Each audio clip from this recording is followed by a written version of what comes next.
Hey everybody, thanks for listening / watching my podcast today. I really appreciate you. Today I'm going to be talking about my top 5 favorite horror movies of all time, how to cook a steak, a little bit about Afroman. I had a good week this week. I was really sick, for most of it. And I was speedballing Dayquil and NyQuil because Dayquil's an upper because it gives you energy, but NyQuil's a downer and it makes you sleep. So I was just speedballing those all week, and I called off one day of work, and I called off one day so I could speed up my recovery. There's some adults that believe that if you're an adult, there should be no sick time. You shouldn't call off because you're sick.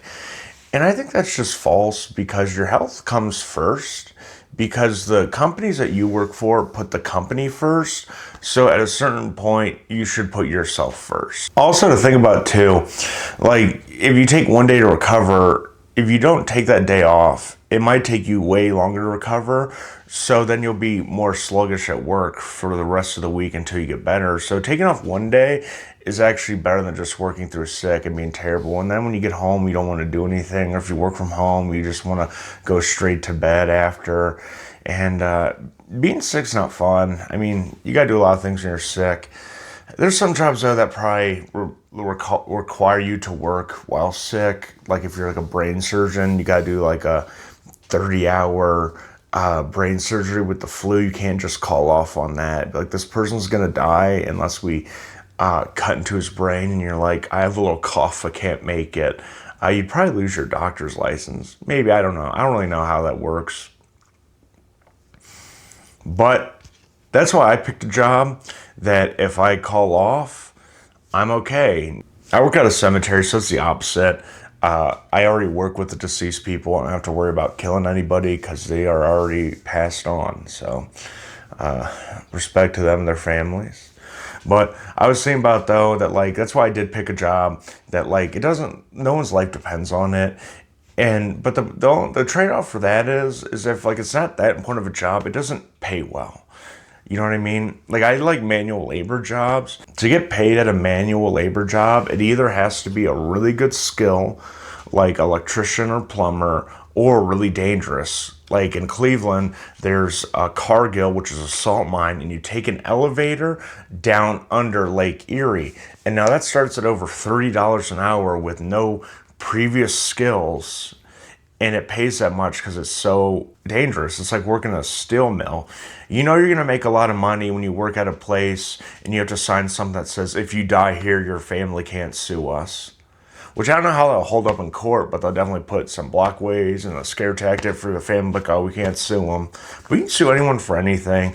Whether you win or not, that's up to the judge or jury.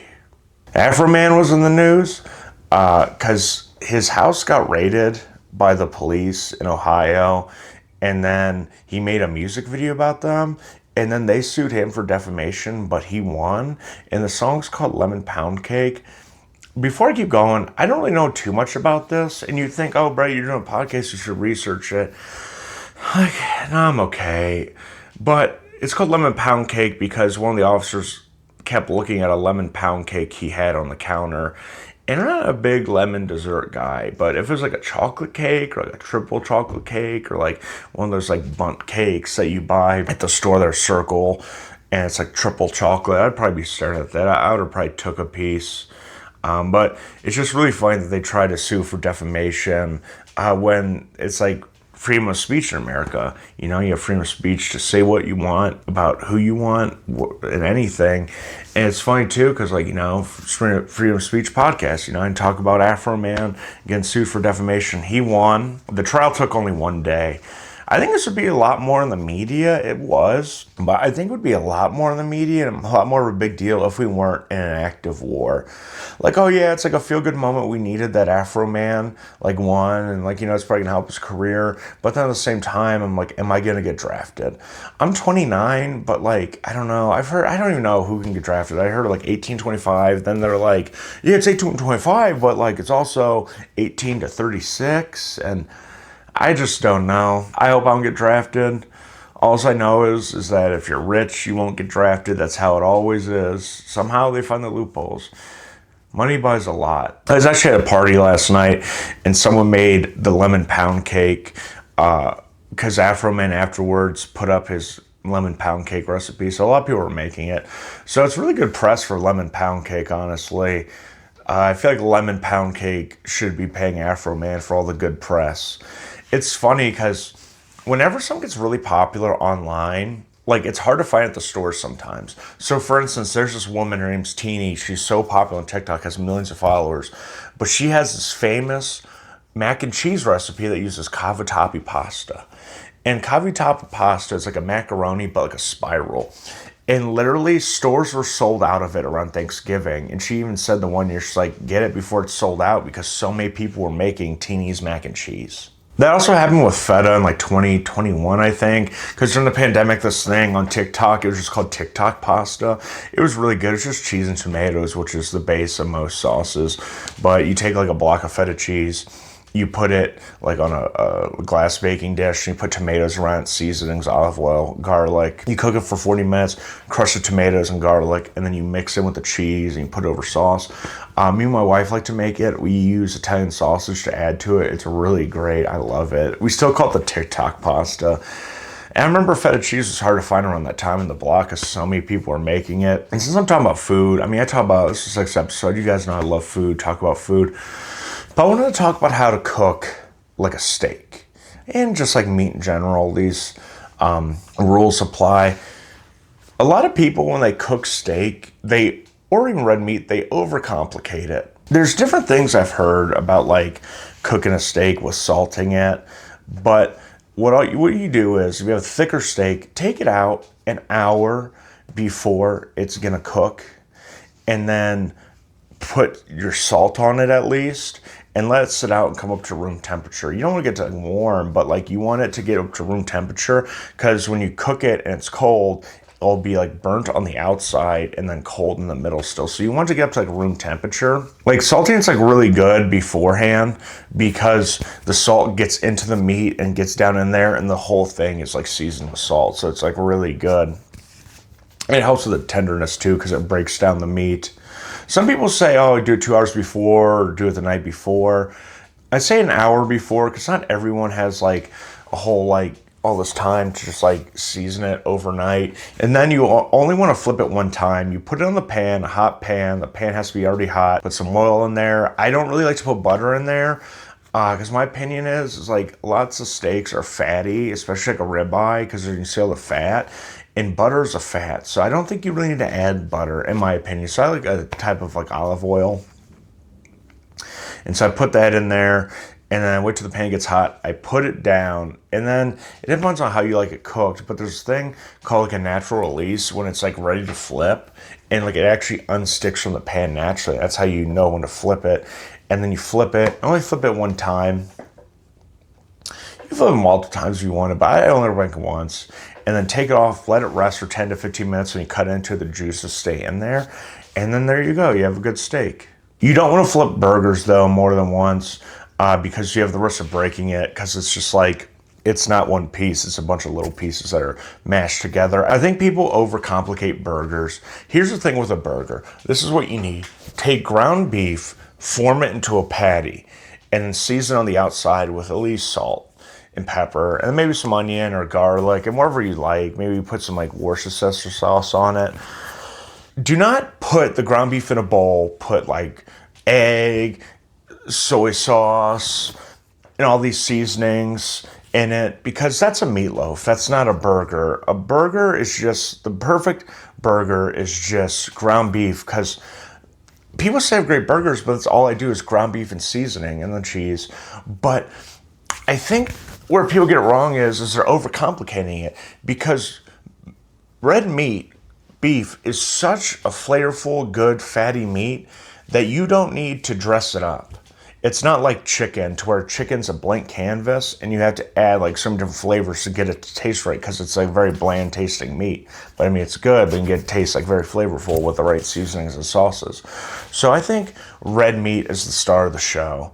And I don't think everything you add to like the red meat complements, like salt, pepper, maybe some garlic, maybe some like A1 sauce.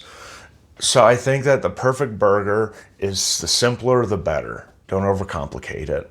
Also, you want to cook a burger through more because it's like individual pieces. It's not like a steak where it's like one piece. So like, you know, if you leave it really around the center, there's like little pieces that aren't even cooked at all. Unlike a steak where if it's a little red, it's cooked because it's one piece. So I'm just going to go into the next part. I think it's going to be the main part of my podcast where I talk about my top 5 favorite horror movies. My top 5 favorite horror movies are The Human Centipede 3, VHS 94, Child's Play, Scream, and Saw. One of my favorite horror movies is The Human Centipede 3. And I know that sounds like really random and people are like, oh, bro, you're trying to be so cool, so niche by saying The Human Centipede 3. But it makes sense because the first one ends and it's just a regular movie. But then the second one opens with this guy that's pleasuring himself with sandpaper to the first one and goes, oh, I want to do that. Then the third one starts with the second one ending and a warden is showing the prisoners it for movie night. And I love how it's like a movie inside a movie inside a movie. Have you seen the Weird Al movie where in it, Weird Al is the biggest celebrity in the world in that universe? I really enjoy movies like that. Or it's like the show Metalocalypse about a death metal band. And in it, they're the biggest band of all time and the biggest thing going on in the world. And I really love that. I think it's a very funny and clever thing in movies. So since it's a movie instead of movie, Tom Six, the actual creator of the Human Centipede, he comes in The Human Centipede 3, and he is like the biggest celebrity, and he's such a big deal because like in that universe, the Human Centipede movies are very popular. So I really enjoy that. I think that's a very good plot device. Is biggest thing in the universe that, you know, wouldn't make sense. Like the biggest thing in the universe, the biggest thing in like pop culture is like celebrities or pop stars and musicians, but it's funny to just be like the Human Centipede movie. So that's why it's one of my favorite movies. VHS 94 is one of my favorite movies, and it's, I think, the 4th installment. The original VHS came out when I was in high school, and I really loved it. It's like a found footage anthology movie series. So like the first one is these petty crooks get paid to steal a videotape from this guy's house, and each one of them just watches like a different video. It's like a horror video. Like the first one's about like a vampire woman that kills a bunch of guys. The other one's about this man and woman that go on a trip, and then the woman kills the guy and goes out with her lover. And so it's just like different like horror stuff like that. And it's like directed and have different actors in each one. So I think that's very unique. And I like it because I have ADHD, so it's hard to pay attention for me. So it's nice having a little bit snippets of different things. But the VHS 94 is like the video tapes are from 1994. So there's like one of this like doctor does like weird like experiments on people where he tries to turn them into robots. Like it opens up where the guy's head, he puts on like robotic legs and he dies immediately. But I thought that was a very cool visual to see. Another one too, and that one is about this white supremacist compound, and their like found footage comes from because on this compound someone's taking a video, but also like they have cameras because it's a compound in the 90s, and they have a vampire there, and they're bad people, and then they shoot the vampire, but the vampire comes and just kills them all. And I think it's a really good movie. I just like it a lot. I really enjoy Child's Play. I love all the Chucky movies. I like them all because even the ones that come out a couple years ago and in the show, it still has like the same continuity of the storyline of like the same Charles Lee Ray guy and like Andy Barkley, the kid he's trying to just kill the whole time. Except for like, I think the remake that came out in 2019, the original one, I did not like it because it was basically like a disgruntled factory worker changed the hardware and the software in them to like be a killer. I didn't like that because it was just like an empty vessel robot. It wasn't like a serial killer that was known as the Strangler trying to do all this stuff. So I turned off immediately because I'm like, there's like no story. Like I just know this is a killer robot. So I didn't really enjoy that one. At least with like Charles Lee Ray, he has a point. He puts himself in the doll and then he tries to transfer himself to Andy Barkley, but he can't. But like I really enjoy that. It just seems like there's no story behind the one that came out I think like 7 years ago. But besides that, they're all run continuously together. The first one, though, is set apart from the other ones because it can't be replicated, because the first half to 2/3 of the movie, you don't see Chucky talking. You just see destruction happening around him, and you don't see him start talking until the scene of Andy's mom not believing him, and she picks up the doll, and she gets mad, and she throws him down, and then his battery pack opens, and there's no batteries in it. And then she starts to get suspicious, and he takes him and starts to put him by the fire, and then he's going to burn him, and then he starts to fight back. And that's a very awesome reveal of like Chucky, and it can't be replicated because that's a reveal. You only get one reveal in a horror series. But the other ones are good, but like that's what I think separates it from the other ones. I really enjoy Scream. The opening scene is one of the best opening scenes in any movie. Horror, comedy, whatever. One of the best opening scenes. And I was born the year it came out, so I didn't realize the gravity of the situation until later, till I found out on the internet after I watched it, that Drew Barrymore was on the poster and she was the biggest star. And a plot twist in the movie that was kind of meta was they killed off their biggest star in the first scene of the movie. Which Neve Campbell does a good job, but I thought that was very unique. I'm like, wow, that must have really got people because she was on the poster, and I don't know how people even paid attention afterwards. The big plot twist in Scream, spoiler alert, is that Billy and Stu are both the killers, and that there was two killers, which makes sense because a killer would be out, and then one of them would like be in the frame or like talking to Sydney. Scream has a very unique killer in each one because it's like a person. It's not like an all-knowing, all-powerful being, which I like. Because a lot of times when you see the Scream killer, they're very clumsy and they don't always kill the person because it's just like another person on person. And they're kind of at a disadvantage wearing a mask that probably doesn't help with depth perception. They're always wearing like some type of like cloak. So that probably gets in the way a lot. It's fun like watching them trip and fall and stuff. My all-time favorite horror movie is Saw. The first one is a brilliant movie to where the torture is just a plot device and not what the whole movie is about. I love all the Saw movies. Well, I love the first 7 Saw movies. But I was like thinking about it too, to where like a lot of people, the biggest complaint is, oh, John Kramer says he wants to rehabilitate people, but then sometimes people don't get to choose as they live, and a lot of people die and they have to fight for their lives. I'm like, yeah, he's not a hero.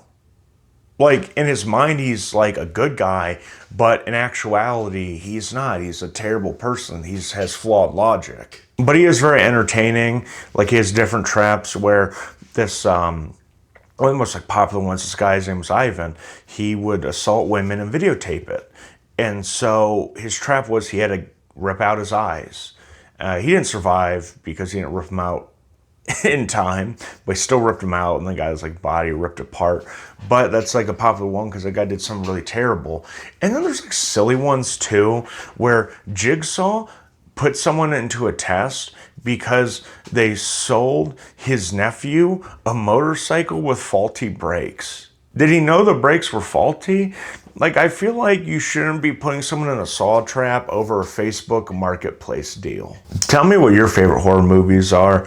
I'd really appreciate it. I love horror. Give me some like recommendations in the comments. I'm always looking for new horror movies to watch. But I hope you guys have a good week. And, you know, life can be bad sometimes, but just try to find the little things that make you want to go on, you know? It doesn't have to be anything serious, and, you know, you can make art. It doesn't have to be good. If it's just not good, just don't show anybody, but just do what you love. And I always talk about this, but, like, get hobbies, you know, and try to stay off the internet a little less, except when you're listening to this podcast. I know I need to. It's funny. I'm like, oh, yeah, I'm putting this podcast online. I want to be successful. I'm like, don't go online. But, you know, take a break. The online can be useful. Like, you can listen to this podcast. Like I said before, you can learn how to, like, fix your car. You can, like, anything. Let's say you buy a house and you never had to mow a lawn. You know, you move from the big city to the small town America, and you're like, how do I mow a lawn? You can look that up. It's amazing. You look up anything online.